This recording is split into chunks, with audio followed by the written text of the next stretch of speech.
What is good, NIO family? It's Rey-Jay back with another video, and in this one, I'm going to be talking about the one and only NIO stock and what you should be looking after for the future. I'm also going to break down what's going on with the overall market and what the news data and technicals are telling us, and how they may affect NIO for tomorrow as I give you guys my price prediction. And before I break anything down, before I get into any more details, I do have to mention a couple of things before starting. Firstly, I'm not a financial planner. Make sure you take none of this as financial advice whatsoever. And also, if you guys can, please smash the like button if you want to see more videos like this. It not only benefits me, it benefits the entire NIO community as a whole. And the last thing is, if you guys can, please check out the Moomoo link down below in the description. If you sign up for Moomoo, the link down below, and deposit $100 into the account, you're guaranteed 7 free stocks, and 5 out of those 7 free stocks could be a free NIO share. It's a limited time offer. The offer ends in just 3 days, so check it out before they run out. With that out of the way, let's get on with the video. NIO is currently down about 2.16% for the day, at least on Friday, and we did actually see a lot of tech stocks out there begin to show some signs of relative weakness. Now, as this is actually going on, I want to mention something important, and that is the support NIO has around this 8.7 to 8.8 zone. We need to see this actually hold in order for NIO to try to hold up, because if NIO gets a clean break and hold below $9, it's most likely going to drop all the way down to fill this gap at 8.7 and then continue to drop to 8.33. Now, whether or not this happens will also depend on the overall market. Right now, SPY is kind of sandwiched between a support and resistance level. This is actually going to be around the 50 moving average as resistance, and also the 200 moving average as support on the daily. Now, it's been stuck back and forth for the last 6 days, and one of these will dictate the direction this ends up pushing the market. In my opinion, it is possible for them to try to push the markets up, but in my opinion, based off the data that's coming out in the news, the Fed was being very hawkish. We also saw Janet Yellen say some hawkish things about the banks. We saw Deutsche Bank fall. We are also seeing Russia continuing to hoard nuclear weapons within a different country. I mean, lots of bearish news came out.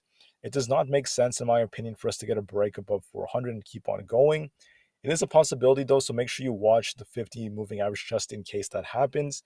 But I think what's more likely is we might just try to bounce a little bit more and then continue to sell off later on and break below this 389 level, which is where the 200 moving average is.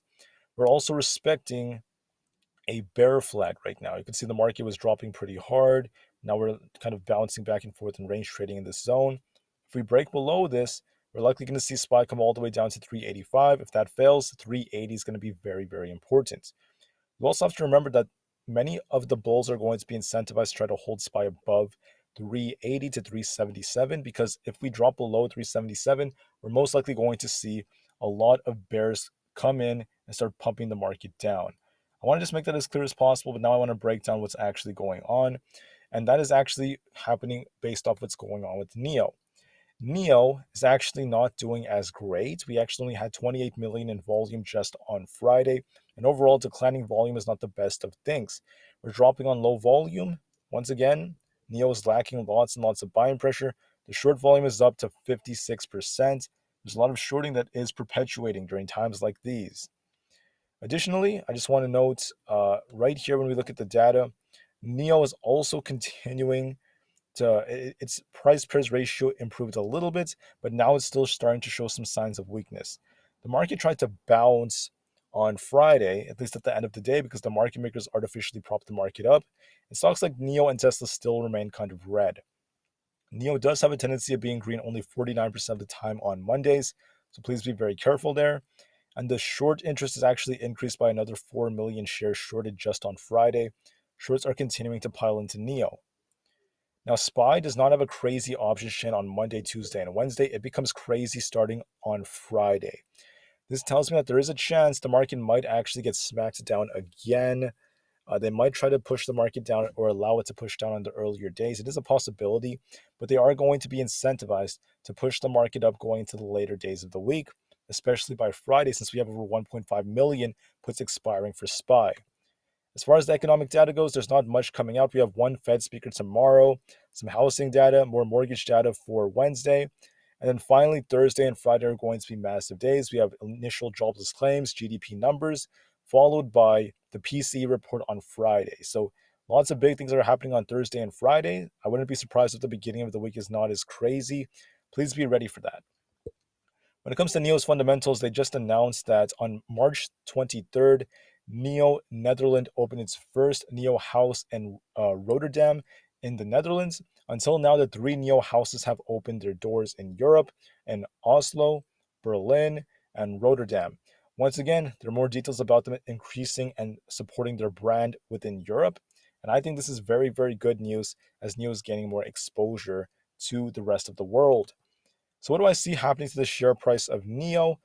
It really depends on what the levels are. Just so you guys are well aware, NIO has support once again in this 8.8 zone. You can see NIO is trying to hold for the majority of the day, but we are starting to fill this gap down here. We're also downtrending overall. For NIO to turn bullish, we need to see this thing actually push up and break above the 200 moving average on the hourly, 9.26, 9.25, around that zone. There was a possible head and shoulders developing right here. And because of that, this could actually lead to more downside for NIO if this does end up playing out. We also have this unfilled gap down here. So I think tomorrow NIO might come down to fill this gap, 8.7 or so, maybe come a little lower, around 8.5, and try to balance and close somewhere in the very high 8s. I think that's most likely going to happen. But I just want you guys to know that just in case the market does get an artificial rally, this could drag NIO above 9.26. So make sure you watch that just in case the market does make a reversal. But once again, the odds favor. I'm just talking about one other possibility, the bullish possibility. That's what I was just mentioning. But I'm not saying that's most likely going to happen.